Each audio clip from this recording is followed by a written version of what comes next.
Y recientemente tuvo lugar un otro Women in Leadership presentado por ATIA. De conferencia anterior, ATIA enfocada para motivarnos a ser en femenino, pero ahora quiere presentar algo diferente. ATIA quiere que la mujer de nos isla tenga capacidad para ejercer cualquier función como líder y pese a viajar aquí a enfocar en otra dirección. E viajar aqui nós pensa que besides que a ATIA é uma organização que representa o interesse de comércio, na primeiro lugar, claro, sou membro, não, que nós temos rol em nossa comunidade também. Então, parte do rol está para bem com seminário não, que está aportar na conhecimento de gente mulher, não, em caso aqui. Conhecimento é algo sumamente importante, então por nada de nós propaganda usa knowledge is power. Conhecimento é algo que eu gente mais que está bom. Breaking the glass ceiling nota una terminología común. Então, esse é algo que esse é cutting edge que nós está purma de três tópicos que está desconhecido, pero que está três discussão sano de nossa comunidade. Breaking the glass ceiling está simplesmente barreira na roupa subtil. Que para realístico roupa a mulher está pensando, para mim está trabalhando duro, cara, me está fazendo todo por todo, pero tá tem certo coisa de como está aqui. Então, a mim está querer nang word convenci de que é barreira nang subtil aqui tá.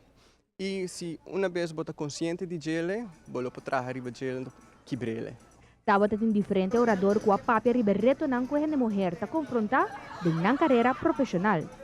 The idea that I talked about was the glass cliff, so what sorts of positions women take on when they break through the glass ceiling. And the idea is that women are breaking through the glass ceiling, but often they take on these risky and precarious roles that have maybe an increased risk of failure or a little bit more difficult. And what it really does is say that breaking through the glass ceiling is a fabulous achievement, but there's still other barriers to face, very subtle barriers that are out there as well. So it's really important that women know that, and they know that they can overcome them as well.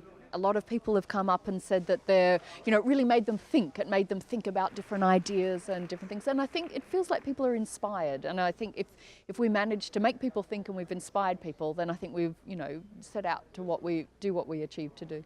I really enjoyed the day. I think having 500, mainly women, there was a really good energy in the room. I think really interesting questions. And it was really interesting to see how four very different speakers could actually bring a message together that I think hung together really well. So it was really exciting to be a part of that. Su último investigación trata netamente de un reto na. Na momento que uma mulher quer seguir crescendo em sua carreira, pero na mesmo momento quer funcionar optimal em sua função na casa. Part two, well, my most recent research is on work-life balance, and I think this is really important for women in leadership. So when you talk about women and you ask them what the things are that might be holding them back from moving ahead, it's often about this idea of work-life balance. So how do they balance their career with their family or life outside of that? And for me personally, I've got a small child as well, and it's something that I struggle with a lot, so it's something that I find really interesting. Sumamente interessante e seguro sim que tem evitado na pessoa que está aí há suficiente informação. Os colegas Jan está onde isso não apresentar também. Sim? Yes. Ah, vai bom, então Tremendo. E Ronnie, conta que budget? Na work. Well, Shona, botin chance para registrar. So Mini Mega está crescendo e está virando cada sorteio mais e mais atrativo. Para amanhã, está 390,000 florin. E corda com riba é Mega Plus, se sabe passa meio milhão caba, está 550,000 e Shona, essa aqui está honga amanhã à noite, que men. Papa bolinha está na água. Correcto. Início de ano escolar. Ano escolar, mas ela craca trove.